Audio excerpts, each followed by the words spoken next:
Katotohanan patungkol sa pagkabuhay magmuli ni Kristo Jesus. One of yung sermons po ni Pastor Mel sa kanyang sermon on the resurrection ay nabanggit niya po itong mga kahalagahan na to patungkol sa pagkabuhay magmuli ni Kristo. And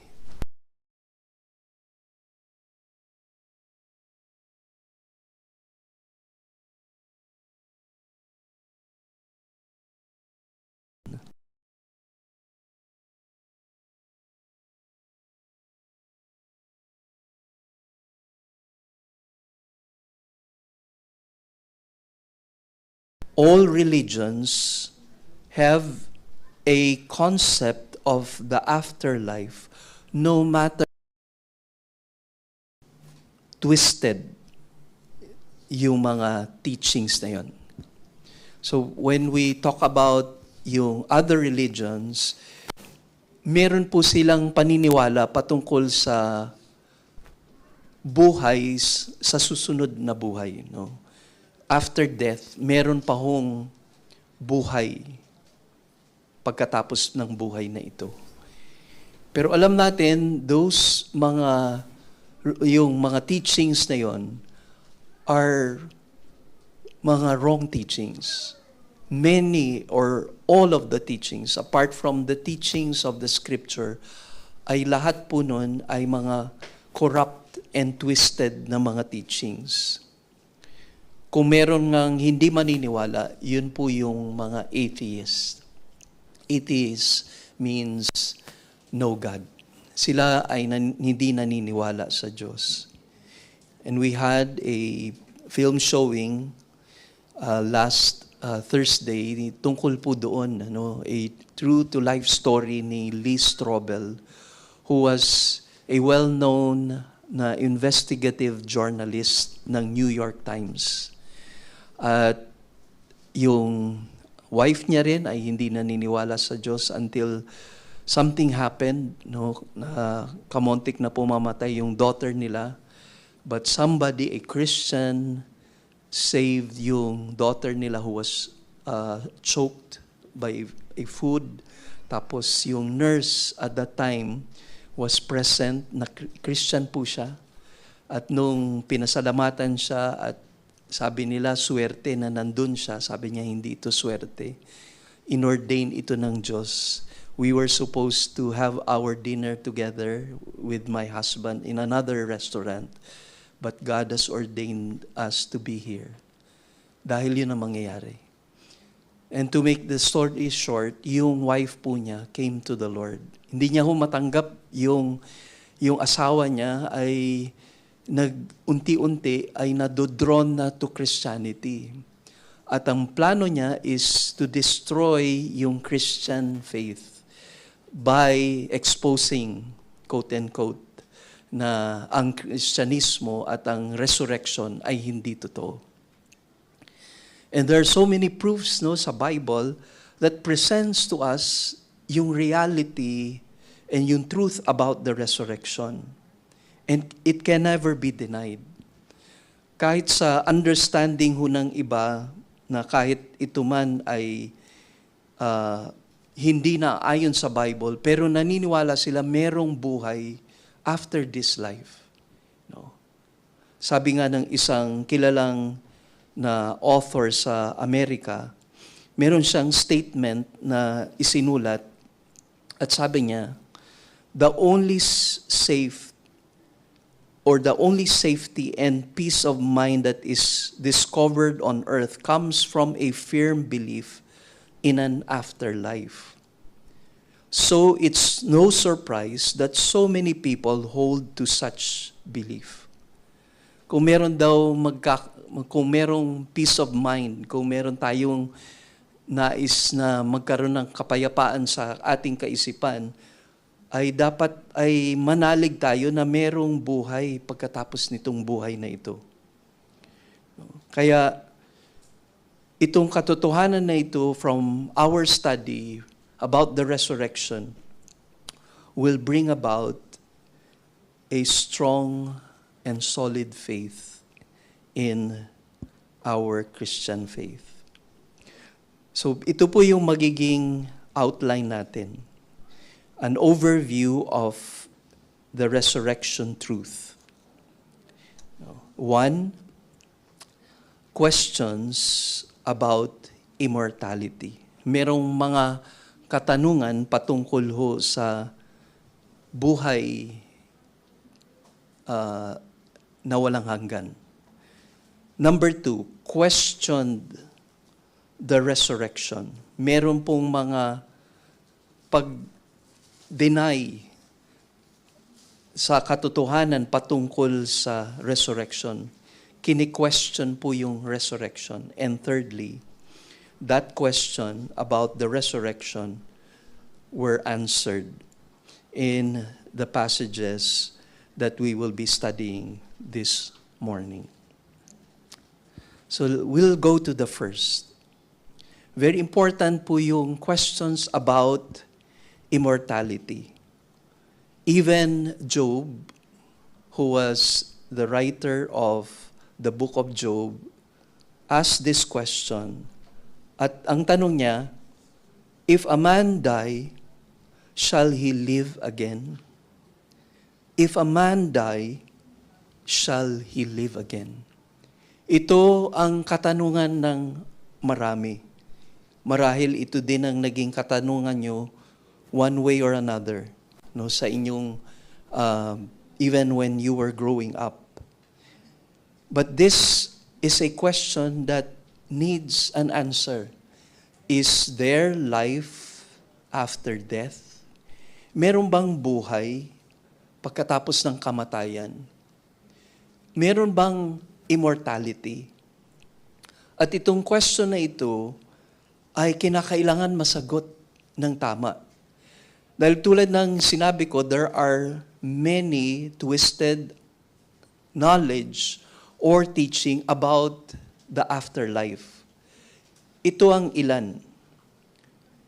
There is yung Egyptian Book of the Dead, and there, in this book, it is filled with ideas and stories about life after death. At isang example po dito sa Ancient Egyptian Book of the Dead ay yung story nung great pharaoh na ang pangalan ay Khufu, who died some 5,000 years ago. And archaeologists discovered a solar boat intended for him to use in sailing through the heavens during the next life. So merong na-discover po yung mga archaeologists, and they started to rebuild po yung boat na yon na sasakyan ni Pharaoh Khufu. No? Kasi nga after life, meron siya dapat masakyan habang siya ay nasa immortality. Ancient Greeks often place a coin in the mouth of a corpse to pay his fare across the mystic river of death into the land of immortal life. So meron pong linalagay na coin yung among the Greeks sa bibig. Sa Pilipinas, pagka ginawa mo yun, mauubos yun. Ano? Yung mga coins or yung mga jewelries na binubuksan uli yung mga nicho, ang mga kabaong para kunin yung mga jewelries. No, but their understanding is, no, kailangan niya ng pera sa next life. Some American Native Indians buried a pony, a bow and arrows with a dead warrior in order that he could ride and hunt in the happy hunting grounds. No? Norsemen or mga Vikings buried a dead hero's horse with him so he could ride proudly in the next life. Eskimos of Greenland who died in childhood were customarily buried with a dog to help guide them through the cold wasteland of death.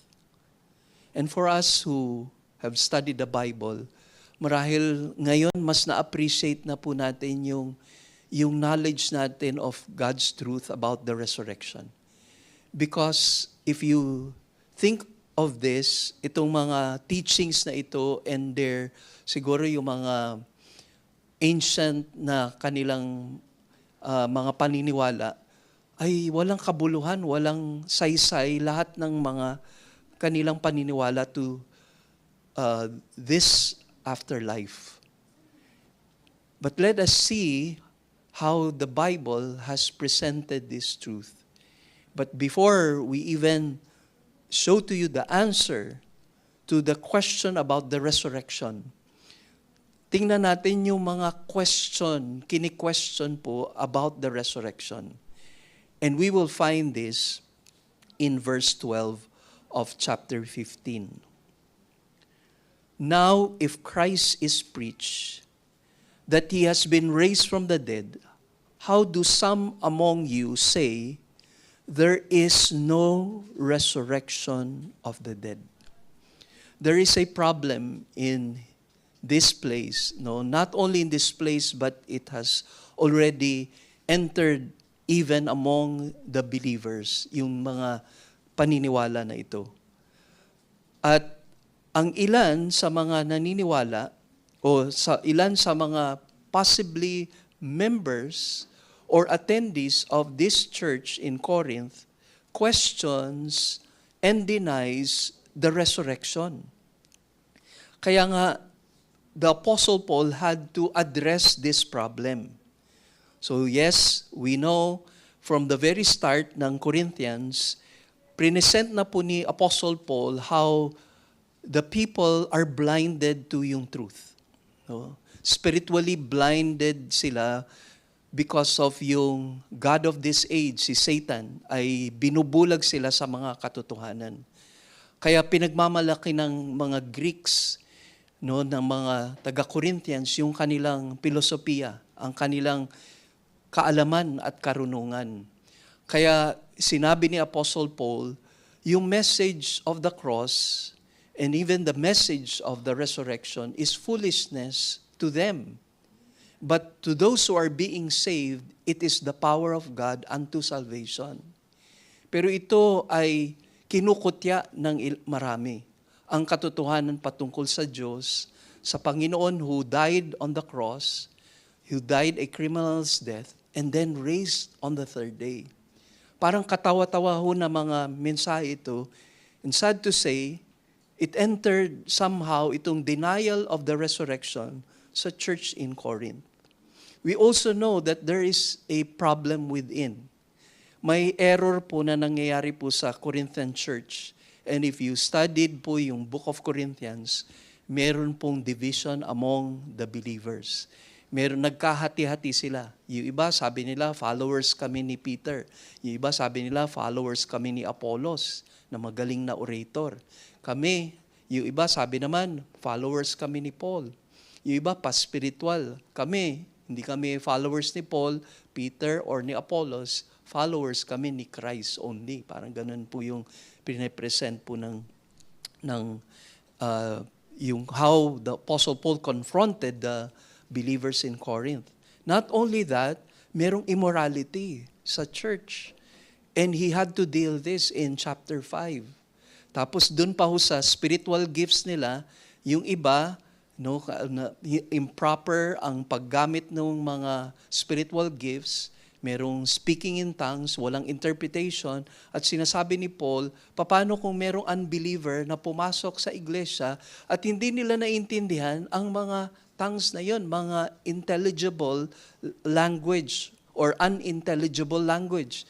They have to hear yung message, yung prophecy about God, about salvation that will bring them to yung saving faith. Pero dito, although these are errors facing the church in Corinth and it has affected the church, ito major doctrine po ito.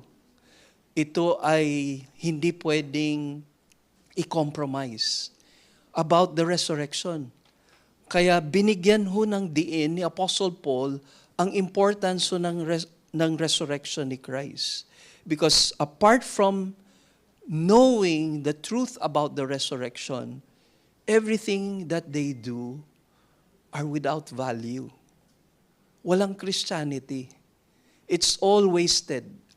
Valueless. Lahat ng ito nung pagtitipon nila or pagtitipon natin ngayon. Lahat ng mga proclamation tungkol kay Christ and His resurrection, lahat ay walang kabuluhan dahil we are still in our sins. Yun ang sinasabi ni Apostle Paul in his contention with this denial of the resurrection.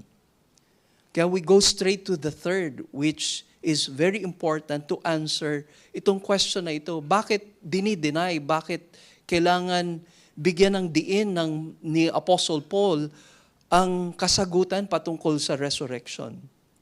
So one, to deny the resurrection of Jesus Christ is to destroy the entire basis of the Christian faith.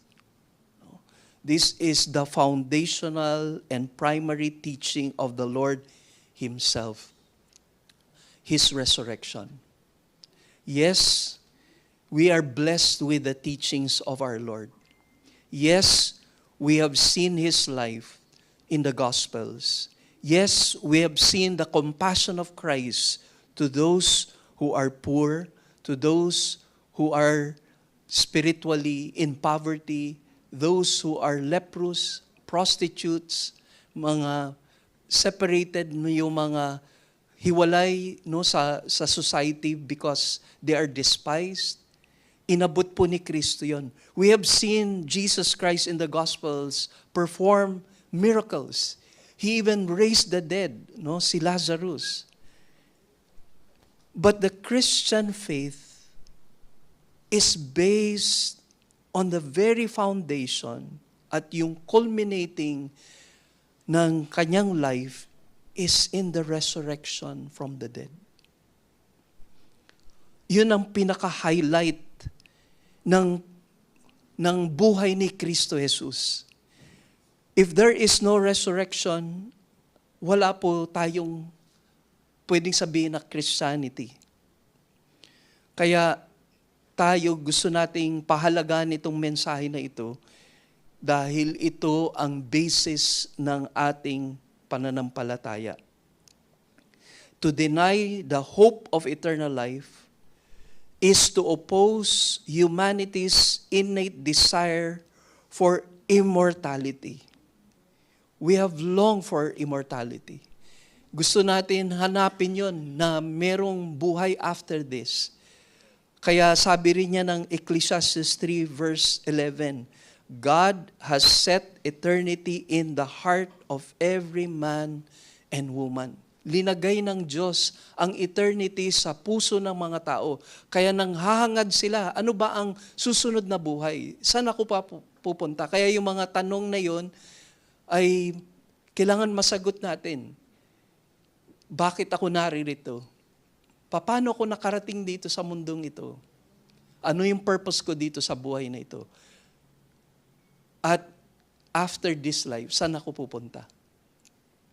Kaya kung masasagot natin yung mga katanungan na yon, then we have hope for eternal life. And let me point this very well, na yung hope is found on the resurrection of Jesus Christ.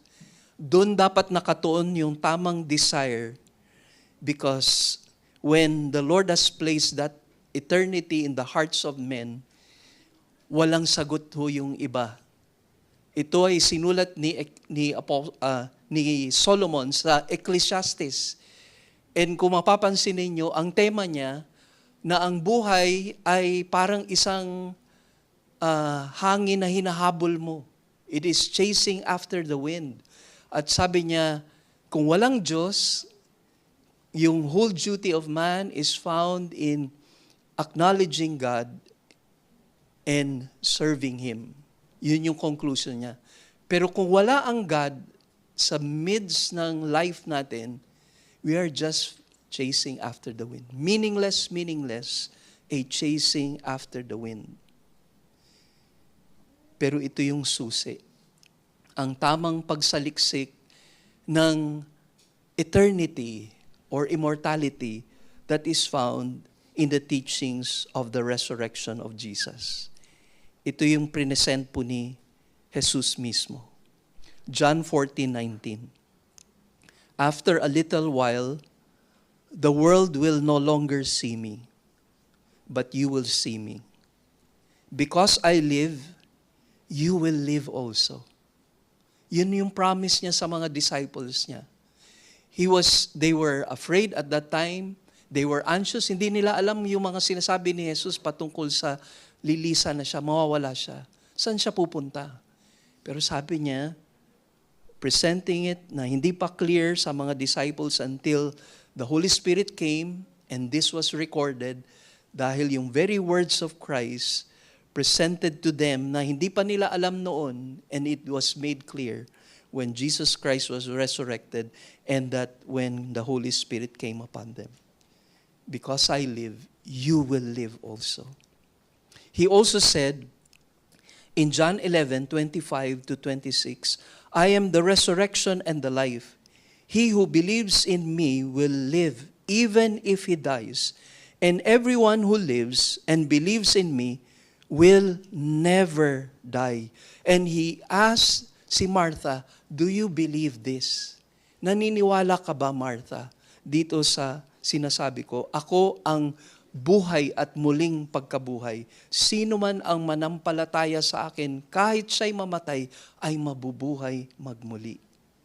Kaya yung Biblia ay pinepresent sa atin na kung si Kristo ay hindi nabuhay, walang pag-asa ang tao. Wala tayong mapapanghawakan na pag-asa sa buhay na walang hanggan. We have no hope of eternal life.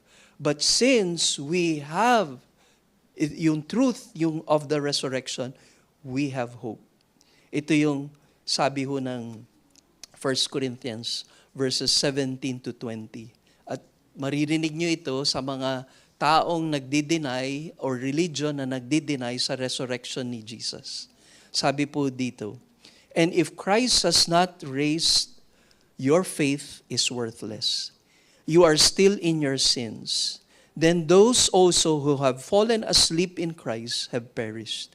If we have hope in Christ in this life only, we are of all men most to be pitied. Ito yung kinote sa akin ng Jehovah's Witness. Nung time na nag-evangelize sila sa aming tahanan, I was very new in the faith. And even though I was very new in the faith, God allowed me to somehow learn the basic principle of interpretation. Read the preceding verses and the succeeding verses. Ano ang previous na verses? Nung sinabi nung Jehovah's Witness sa akin, kung kay Kristo ka lang nananampalataya sa buhay na ito, ikaw ang pinakakawawa sa lahat ng nilalang. Sabi ko, sorry ha, kung binasa mo yung portion lang na yun, basahin natin ang buo.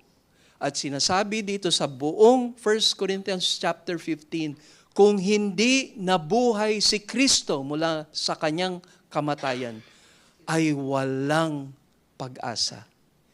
Ako ang pinakakawawa. Pero ngayon, mula sa presentation ng buong 1 Corinthians 15 at ikaw ay hindi nananampalataya kay Kristo, ang sinasabi ng Biblia, ikaw ang pinakakawawa.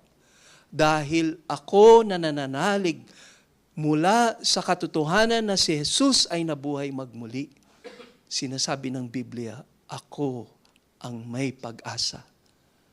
At sa buhay na ito, let me say this, if we have that life, and if we have that assurance, hindi lang kasi here and now ang buhay. Yes, we still live in this present world. We are still affected by yung rising prices ng gasoline at mga essential goods. Affected po tayo dito. Pero alam natin, hindi nagtatapos ang buhay natin dito.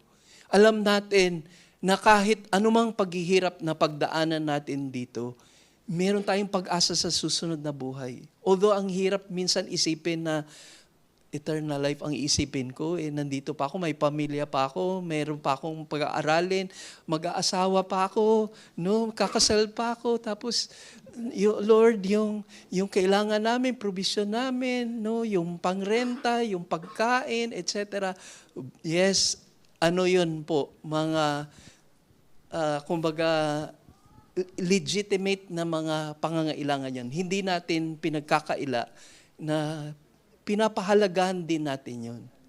Pero meron kasing mas mahalaga na nakikita natin. We see beyond yung life na ito. We see the then and there. Kaya nagiging makabuluhan yung here and now kasi we know there is yung then and there. Kaya yung life na meron po tayo, we invest it. We know how to redeem yung time natin here in this present world. Kaya nga kung empleyado ka, may you be the best employee sa iyong company. Kasi you want to glorify God. If you're a husband, then be the best husband God has intended you to be. Be a best wife. Kasi yun ang purpose ng Lord. Let your light shine sa family nyo. Let your light shine sa workplace nyo.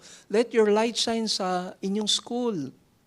Kasi yun yung very purpose that you are there. Merong gusto ang Diyos na ipagawa sa inyo.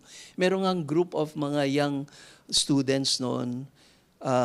Naalala ko po, testimony ito ng mga Christians sa UST. Tapos, pagkatapos nila ng exam nila, parating meron nakalagay PTL dun sa kanilang paper. Napansin po ng professor yun, merong mga PTL. Lahat ng may PTL, ang tataas ng mga grades. Tapos one time, tinanong niya yung isa sa mga estudyante niya na yun nga naglalagay ng PTL. Sabi niya, ano ibig sabihin ng PTL? Sabi niya, Ma'am, praise the Lord. So, tumahimik na lang yung professor. I don't know kung ano naging epekto sa puso niya. Pero they proclaimed the Lord. They testified of the goodness of God, His salvation, and the purpose why they are there. They want to praise the Lord sa kanilang life.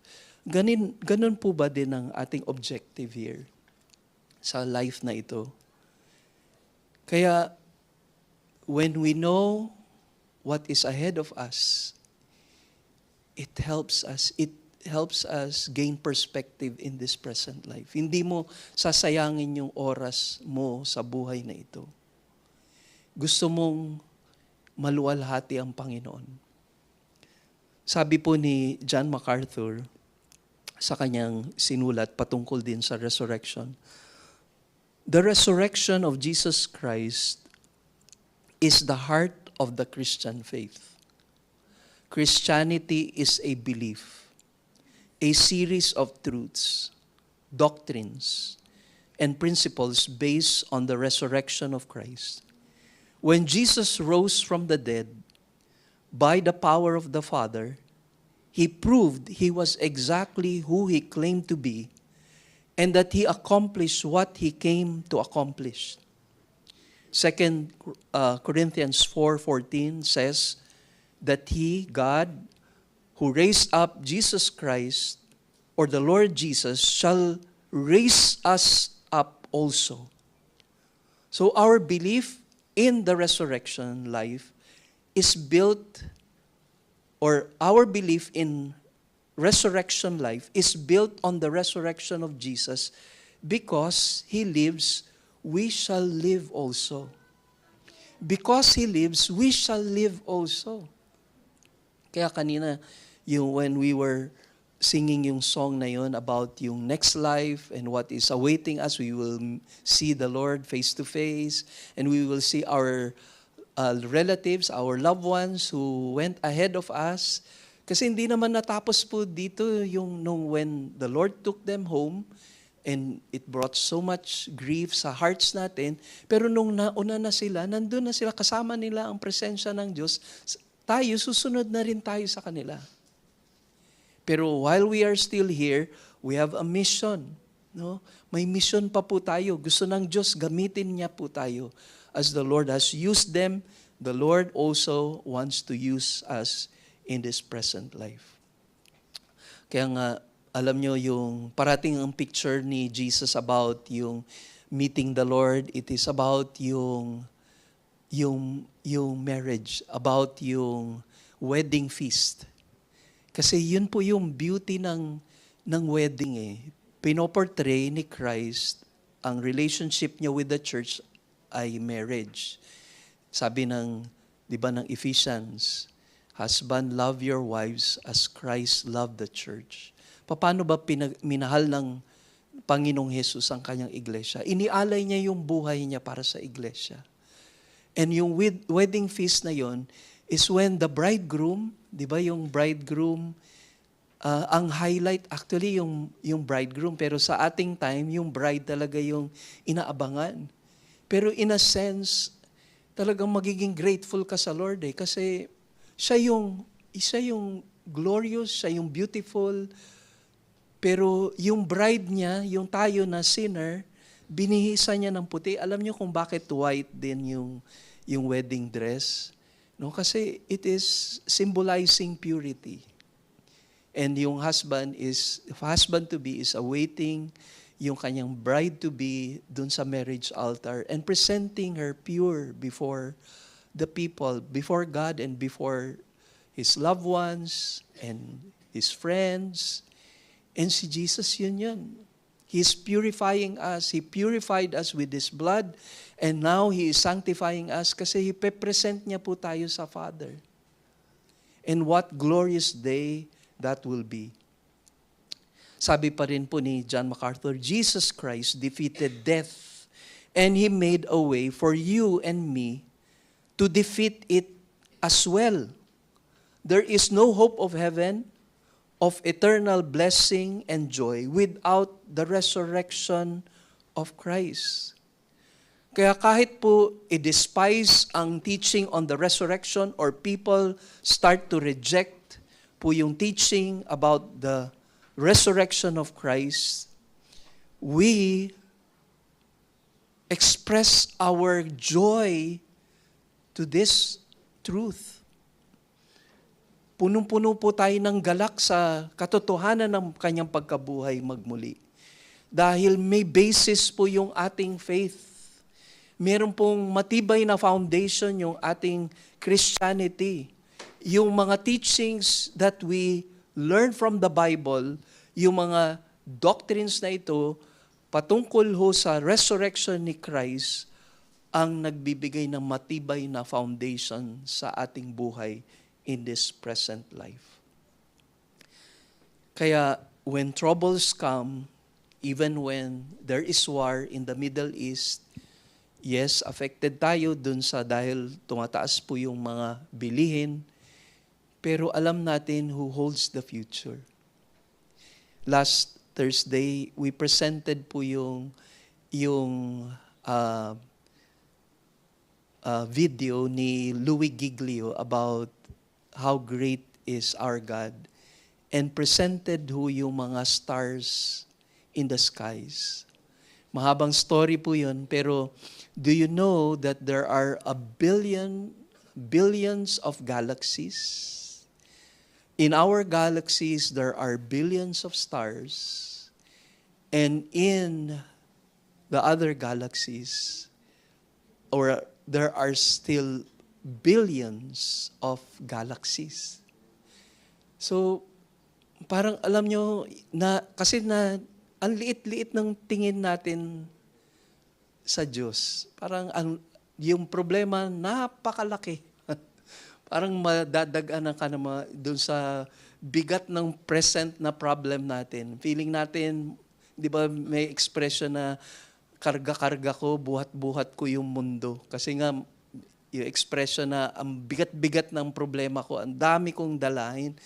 Pero hindi natin nakikita, napakalaki ng Diyos natin.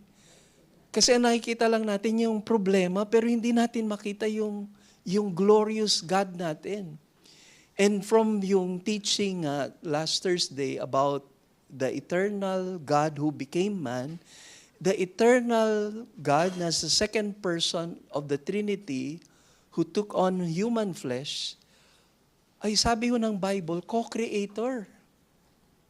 He is yung star breather daw. Kasi when with just words coming out of our Lord, yung itong mga bagay na ito, itong mga stars na ito, or even yung creation dito sa earth, ay nagkaroon ng life. No? Star breather ang ating Panginoon. Ngayon nga lang ho yung astronaut, yung iikot sa moon, or hindi ko alam kung bababa ba sila sa moon tulad nung Apollo 11 ba yun? Kasi panahon ko po yun. I was still 7 years old po yata no, na sila Armstrong ba yun, na bumaba sa moon, tapos nagkumuha ng mga discoveries nila dun sa moon. Tapos talagang amazed yung mga tao. Moon lang yun. Diba? Moon lang yung naabot ng tao. And now, yung merong mga tinatawag na Hubble's telescope, na very powerful na telescope, para makita yung mga stars na yon. Tapos, ang laki-laki daw talaga ng mga stars. Ginamit na pa yung mga term na quadrillion. Yung laki niya can fit in quadrillion Earths dun sa yung biggest, or at least from their findings, the biggest star so far. Pero, paano natin nakikita yung Diyos natin? Parang ang liit-liit ng Panginoon natin. Kaya nga, sabi ni Louis Giglio, when you see the greatness and awesomeness of God, it creates a shrinking feeling. Nanliliit ka. Sa sobrang laki ng Diyos mo, nanliliit ka sa kanyang kalakihan. And does it create sa soul natin a shrinking feeling because we have a great God? And just imagine, yung God who created this took notice of us. Napansin niya tayo, pumarito sa lupa, tapos inialay yung kanyang buhay para sa atin, at napagtagumpayan ito sa pamagitan ng kanyang pagkabuhay magmuli. Hindi pa po tayo na-amaze doon? Because if we're not amazed of these essential truths about the Lord, then maybe wala pa hong hipo ang Diyos sa puso natin. Most probably, baka wala ka pang personal relationship with God. But when you know, and you know, that the God of the Bible is true, and what He presents to us in His revelation would lead to true worship. Kaya minsan yung awitin natin wala ng passion, wala ng apoy sa puso natin, kasi parang nabaliwala na po natin yung Diyos.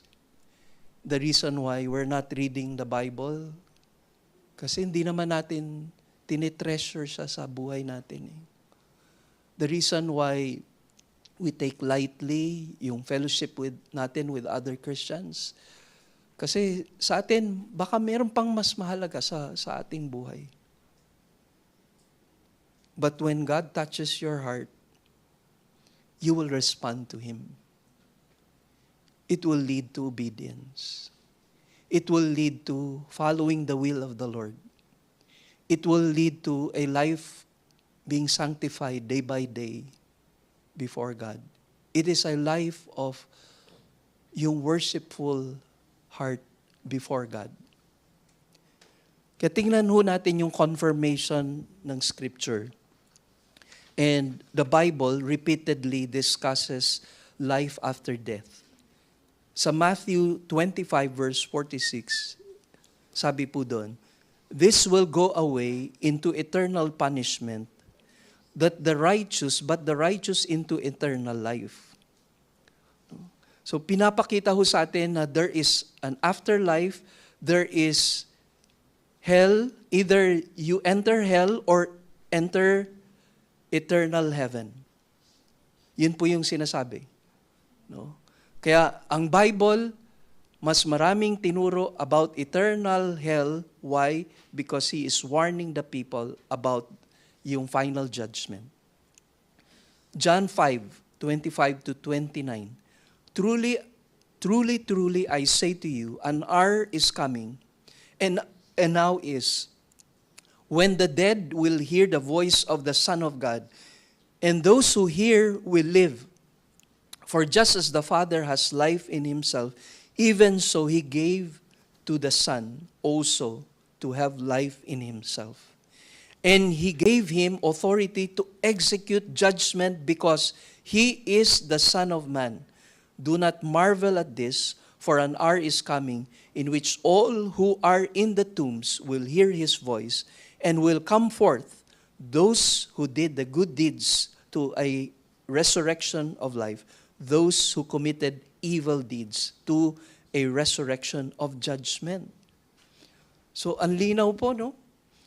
The Bible, even from our Lord Jesus Christ's words, sabi po na He will raise those who rejected Him to eternal damnation. But those who believe will have eternal life in heaven. Kaya ito, we pursue this. This is yung goal ng bawat mananampalataya. Yung significance ng resurrection ni Christ, it means so much to him because he believed in his Lord who rose from the dead. Now, tingnan natin yung teachings ng Christianity sa early church. Yung resurrection is mentioned 104 times in the New Testament. 104 times. And it is the most profound and prominent na teachings and preaching point ng mga apostles. Tingnan nyo ang ilan dito. Acts chapter 1, 21 to 22. No? Noong si Judas Iscariot ay papalitan na, at magre-replace sa kanya is someone who witnessed the resurrection. At ang napili po, nung nag-cast lots ang mga apostles, ay si Matthias. Acts chapter 2, 14 to 36. Ito na yung time when the Holy Spirit came upon them. They were baptized by the Holy Spirit. Si Peter, who was so afraid, who denied Jesus Christ, mga previous days lamang, no, ay was bold enough to proclaim the resurrection of Christ. Sa verse 32 nga, sabi doon, this Jesus, God raised up again, to which we are all witnesses. Nakita namin mismo ang pagkabuhay ni Kristo. Acts chapter 4, verse 33. Now, in this part ng Bible, pinoclaim ng mga apostles yung resurrection ho ng Panginoon. Then, yung conversion ni Apostle Paul, then when he started to preach sa Acts 17, sa 22 to 32, yung central doctrine ni Apostle Paul was the message of the resurrection. In Acts chapter 26, verse 23, nung siya po ay inaresto at plano ng mga Hudyo na patayin siya dahil sa pag-proclaim niya kay Christ and yung resurrection ni Christ, humarap na siya dun po sa Roman authorities and he pleaded na ang kanyang case be presented to Caesar. Kaya hindi po siya magalaw ng mga Hudyo kasi he was a Roman citizen, Hudyo siya na Roman citizen, and he has his rights. Sabi niya, I will appeal to Caesar. And sabi po ni if I'm not mistaken, si Felix, yung governor noon, sabi niya, so to Caesar you will go. Pero when he was given an opportunity to proclaim to the people, even before Agrippa and among the Jews, he presented Jesus Christ resurrected. Very foundational po ito. If we don't take this seriously, very serious po ang message po ng New Testament about the resurrection of Christ. Kaya, bakit mahalaga po yung resurrection?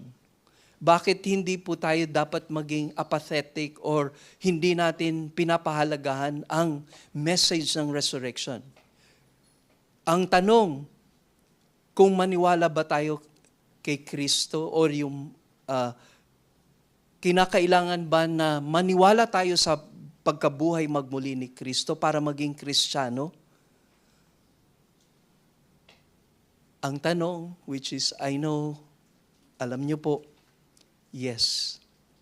You cannot be a Christian if you do not believe in the resurrection of Christ. Tama nga po yung isang pastor. Even when we had our activity and presented yung gospel truth about the holiness of God, the sinfulness of man, God's judgment over sin, tapos yung hope of yung salvation through Christ, and then our response should be repentance and faith. Salamat po doon, no, sa mga truths na yon. But if you want to know our Lord, no, kung merong summary about yung message tungkol kay Christ, you read the Gospels. Read Matthew, Mark, Luke, and John. Read the book of Acts. Read the epistles. Yun yung kabuuan ng faith mo.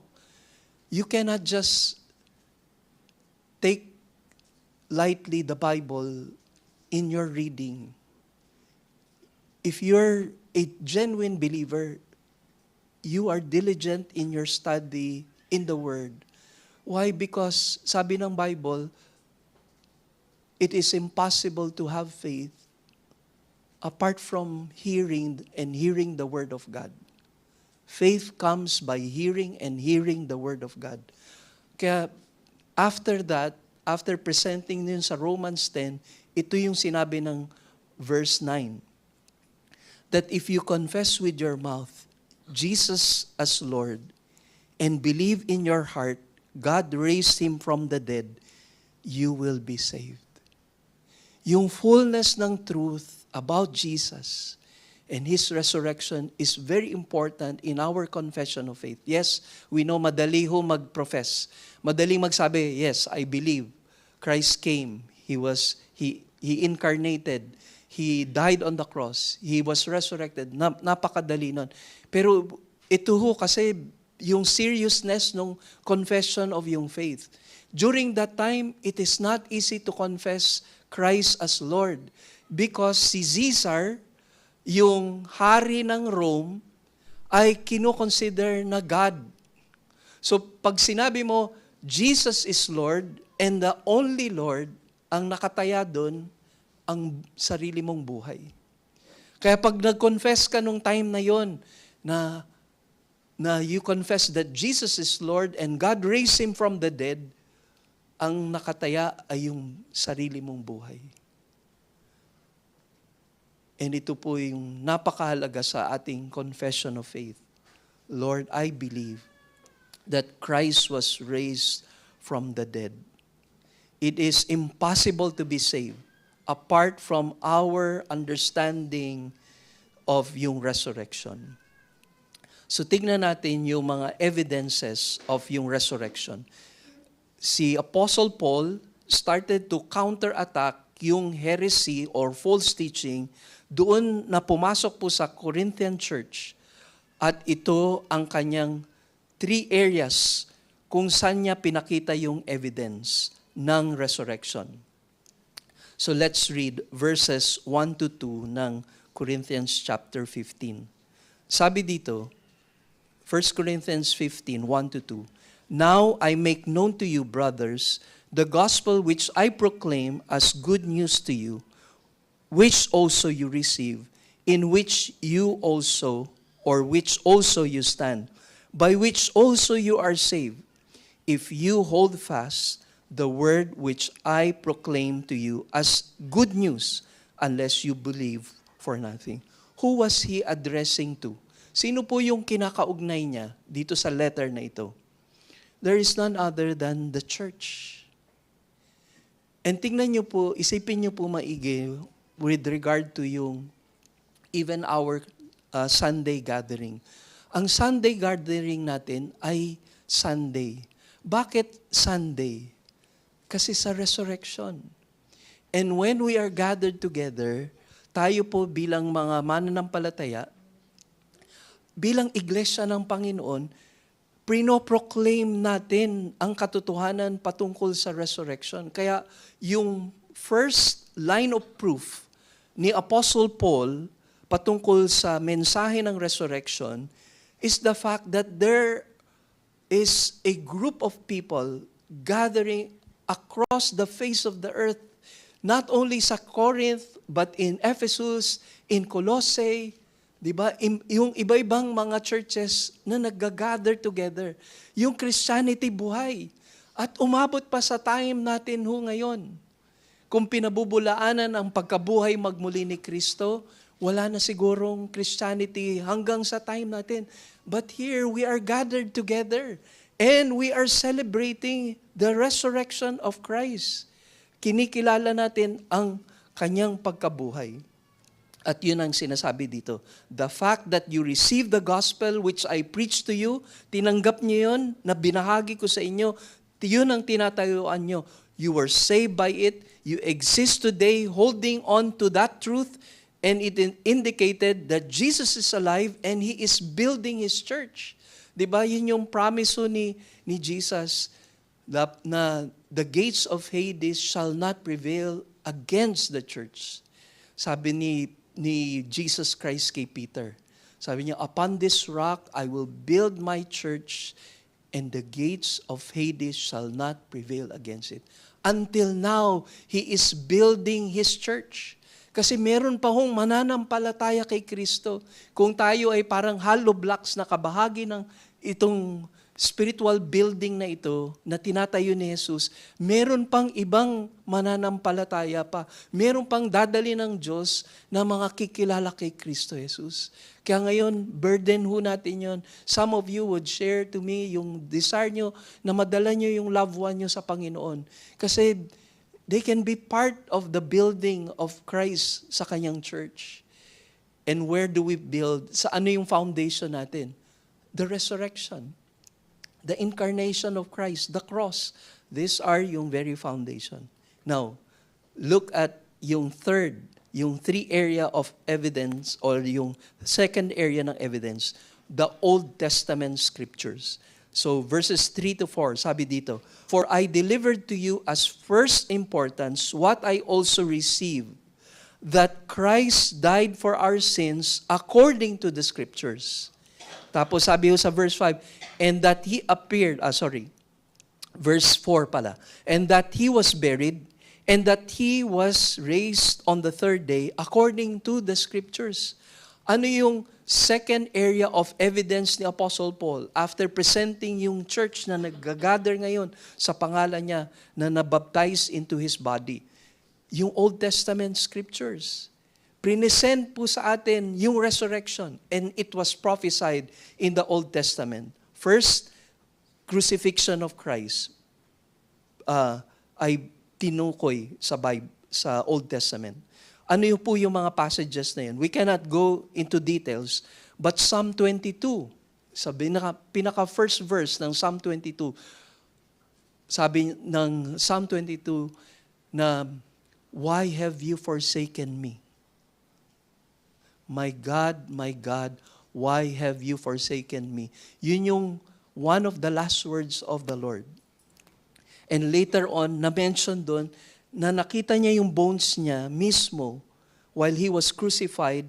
Ito yung prophetic message or messianic psalm, na nakita mismo ni Jesus yung kanyang mga bones, and it was presented in Psalm 22. Isaiah 53. Isaiah 53 is a graphic picture of yung crucifixion ni Christ. And hindi ka makapaniwala, mga Hudyo, hindi sila naniniwala na ang tinutukoy dito ay yung Messiah. They were accusing yung person na yun mentioned in Isaiah 53, ay sinner siya, deserve niya yung suffering na yun. Pero sabi doon na He laid upon Himself yung iniquities of us all. Linagay niya, ipinatong niya yung kasalanan na yun. 700 years before Christ came, prophesy po ang Isaiah 53. Yung si Christ became the sacrificial lamb. No, present po sa atin ito ng John 1:29, Acts 8:32, 1 Peter 1:19. Yung regarding yung lifting up of yung serpent doon sa Numbers, 'di ba nung dahil sa grumbling and complaining at sin ng nation of Israel, ay in-strike sila ng mga vipers at unti-unti na silang namamatay dahil sa poison ng viper. Tapos sabi ni Yahweh kay Moses, gumawa siya ng image nung, hindi po ito to justify na yung mga images ay create natin, na gumawa tayong images para i-worship. Pero gumawa ng viper na image and then erase ito, lahat ng titingin doon ay hindi na mamamatay doon sa poison ng viper. Jesus quoted this, mentioning if the Son of God is raised, He will draw all men to Himself. And what does it refer? His crucifixion. When Christ is raised up dun sa cross and die for our sins, those who will look up to Jesus, those who will acknowledge Jesus and His cross who died for us, we will be saved.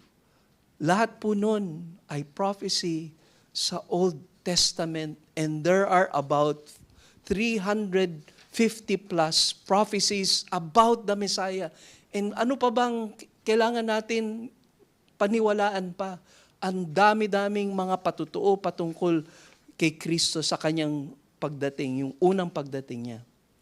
Now, the resurrection was also prophesied in the Old Testament and indicating that the Messiah will be resurrected. Psalm 16 verse 10, no? For you, 1,000 years before Christ came, si David had this psalm. For you will not abandon my soul to Sheol, nor will you allow your Holy One to undergo decay. So yung prophecy na yon indicates that the Holy One, Jesus Christ, would never experience death in the grave. And another in Matthew, or in Jonah chapter 1, verse 17, kinote din ni Jesus yon, na as Jonah was 3 days in the belly of yung fish, si Jesus Christ will be 3 days and 3 nights, as Jonah was 3 days and 3 nights in the belly of the sea monster, Matthew 12:40, so will the Son of Man be 3 days and 3 nights in the heart of the earth. So after presenting po yung mga bagay na yon patungkol po sa prophecy at yung patutuo ni Paul that ang evidence ay yung church, you're gathered here together na who believe in that the resurrection life of Christ. Now, the Old Testament prophesying His crucifixion and His resurrection, yung verses 5 to 11, ito po yung nakasulat. And He appeared to Cephas, then to the 12. After that, He appeared to more than 500 brothers at one time, one of whom remain until now, but some have fallen asleep. After that, He appeared to James, then to all the apostles. And last of all, as the one untimely born, He appeared to me also, for I am the least of the apostles and not worthy to be called an apostle, because I persecuted the church of God.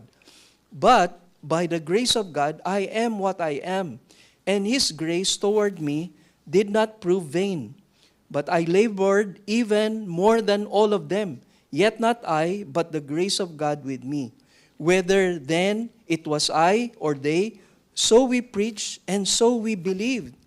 So tingnan niyo po, yung kanino, ano ang patutuon na nabuhay si Jesus mula sa kamatayan. May nakakita. Si Peter, yung 12 apostles, the 500 brethren, James, And all the apostles, yung other po na naging servants ng Lord na tinawag din sa apostleship, not dun po sa level ng apostleship ng 12. Paul, sabi niya, kasama siya doon, nasa listahan. Sabi niya, parang ang untimely born because he was a persecutor of the church. He never believed in the Lord. He was even planning to kill and arrest the believers.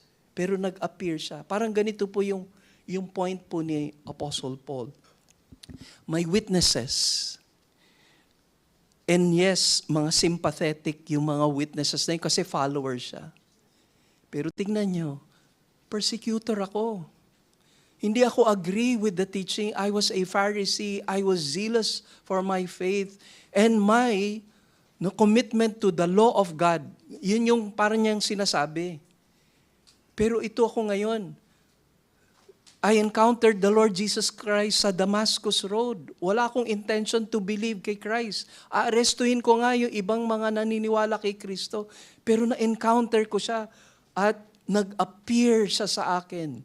A blinding light came upon me and I heard the very words of our Lord, Saul, Saul, why are you persecuting me? Kaya yun ang point po ni Apostle Paul. Kine-question niya yung authenticity ng resurrection ni Christ. There are more than 500 people who saw Jesus. 400. Ayan, ito po yung dinidisprove tungkol po sa resurrection ni Christ. And allow me to very quickly present it to you. The swoon theory. Ano po yung swoon theory? Ang swoon theory ay naniniwala na hindi naman talaga namatay si Jesus. Para lang siyang nag-enter into coma, tapos marami nga siyang na-loss na blood, pero he was able to endure it. So nung nandun na siya, he was laid on the tomb, tapos naamoy niya daw yung aroma ng mga spices na ilinagay sa kanyang katawan, na-revive siya. Parang yung Vicks Vaporub, no, na-revive daw si Jesus. At nung na-revive siya, hindi naman talaga siya nag-resurrect, nakatakas pa siya, naitulak pa niya yung batong malaki para makalabas. Yun ang swoon theory. Pinabubulaanan yun. Bakit? Ay, thank you.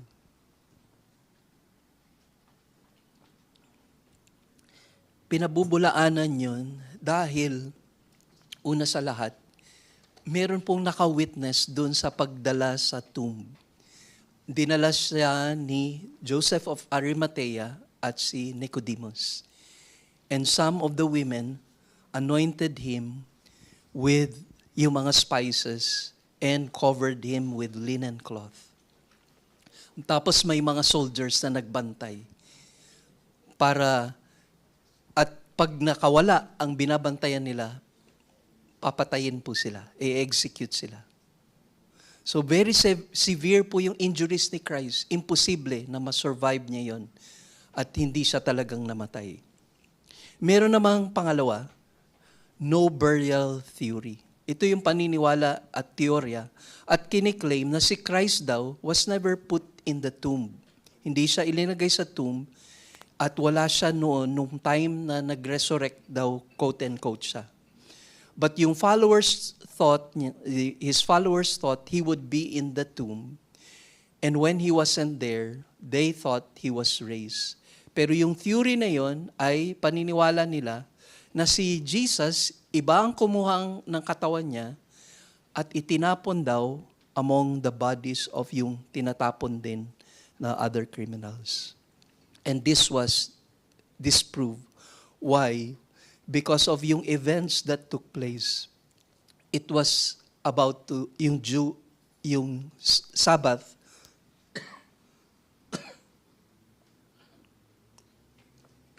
Kaya po ibababa na si Jesus yung body niya ay dahil Sabbath na the following day. They will never commit doon sa intention na kunin yung body niya para itapon. The Romans never had pity on him. Nakita niyo kung how they tortured him, even putting him on the cross, nailing him on the cross. Ang third is hallucination theory.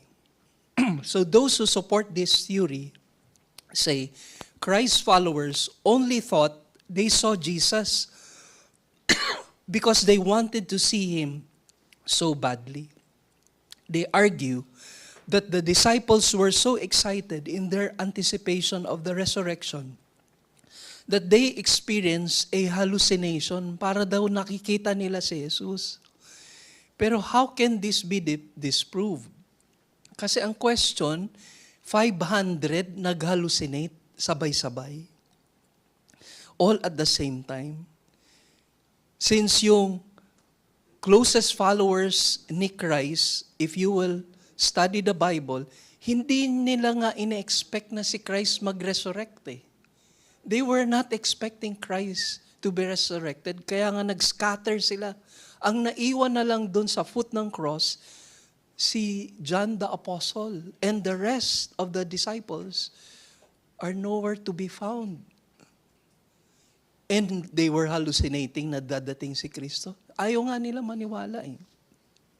And with all of that, parang ito ang kiniklaim ngayon ni Apostle Paul. I was not one of them. I never believed dun sa kay Christ. Yung kanyang resurrection, pinapatay ko pa nga si Stephen, di ba?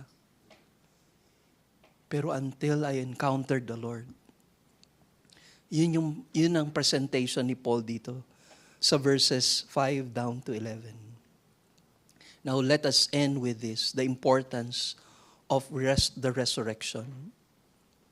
So as this truth is being criticized and denied sa Corinthian church, the Apostle Paul had to present very clearly mula verses 12 to 20, but we will just read verse 12. And you can study this on your own, the following verses. Sabi niya, now, if Christ is preached that He has been raised from the dead, how do some among you say that there is no resurrection of the dead? Yun ang question na nais ng Panginoon din na iiwan sa atin. Kung walang resurrection, kung pinipreach pa rin at ipinapahayag si Kristo na nabuhay magmuli, pwede ba nating sabihin na hindi siya nabuhay magmuli? Here are some of yung proof of yung resurrection. Ito ang pinuprove ng resurrection. One, that the Bible is the Word of God. That the Scriptures record is true. Number two, that Jesus Christ is the Son of God. Christ claimed to be the Son of God, and He has the power even to overcome death. Sabi ho ng Romans 1:4, who has declared the Son of God with power by the resurrection from the dead, according to the Spirit of holiness, Jesus Christ our Lord. It was a proof that Jesus is the Son of God. Number three, that salvation is complete. Sinabi yan sa atin ng Bible that Jesus conquered sin and death and hell on the cross. He rose victoriously to prove that He did.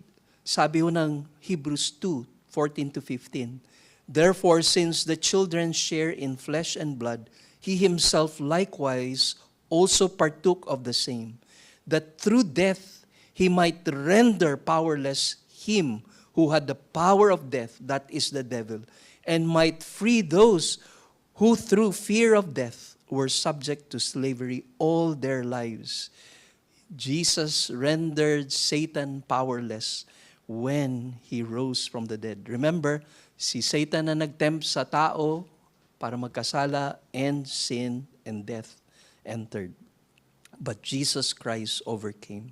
Number 4, that the church was established. Matthew 16:18. Jesus says, I will build my church, and the gates of Hades shall not prevail against it. Yung phrase na gates of hell was a colloquial expression for death. Ibig sabihin, kamatayan, gates of death. And death could not conquer Jesus Christ. And the church also, since Jesus delivered his people, we cannot be conquered by death. Number 5, the judgment is coming. John 5:27, Jesus says, the Father had given him authority to execute judgment. He has the power to raise the dead and judge them. Huli na para sa kanila yung pagsisisi. Kikilalanin nila si Jesus as Lord, but it will be too late for them because it will be the final judgment.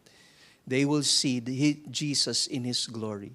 And number 6, that heaven is waiting. Ito po yung message na inawit po sa atin kanina po ng worship team. Heaven is waiting. John 14:2 says, in my Father's house are many mansions, and I go to prepare a place for you. Heaven is waiting. Jesus, the risen Christ, says the Bible, that He is preparing a place for His own people. And that proves yung truth about the resurrection. Ito lang po yung desire ko. Ang prayer ko po, na we trust in His Word and believe in our hearts that God raised Him from the dead. It is a time for those who do not know Christ yet in a personal way to accept Him as your Lord and Savior. Let us come in prayer. Aming Ama, salamat po sa pagkakataon na ito na maproklama ang iyong salita patungkol sa pagkabuhay magmuli ng Panginoong Hesus. Lord, salamat sa mga paalaala ng salita ng Diyos. At ang nakakabahala ay masyado na kaming familiar sa mga turo patungkol sa pagkakatawang tao ni Jesus, ang kanyang pagkapako sa krus, at kanyang pagkabuhay magmuli.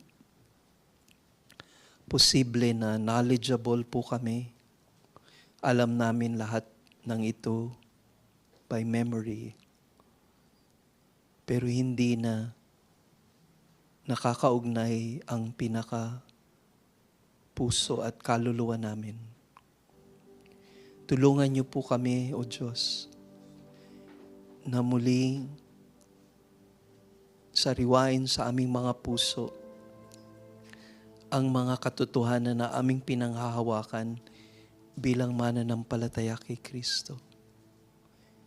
Patawarin niyo po kami na nabubulag ang aming mga spiritual na mata sa mga bagay dito po sa mundo. Nakatuon kami sa mga bagay sa sanlibutan. Nakaligtaan namin na kami mga strangers.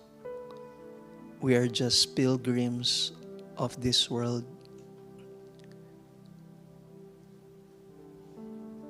We are citizens of heaven. We have been bought by precious blood of Christ. We do not live for ourselves, but we live for you.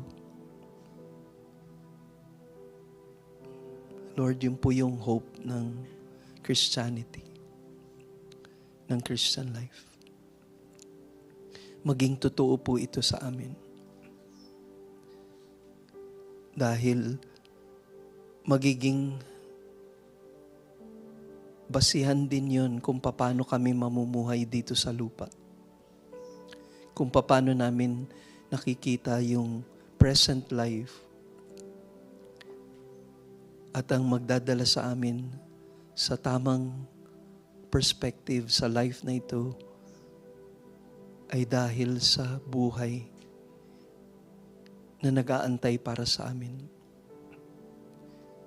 Panginoon, sa pag-alaala namin sa ginawa ni Kristo Jesus sa krus ng Kalbaryo, sa pamamagitan ng communion elements, hindi rin namin kaliligtaan ang pagkabuhay mo magmuli.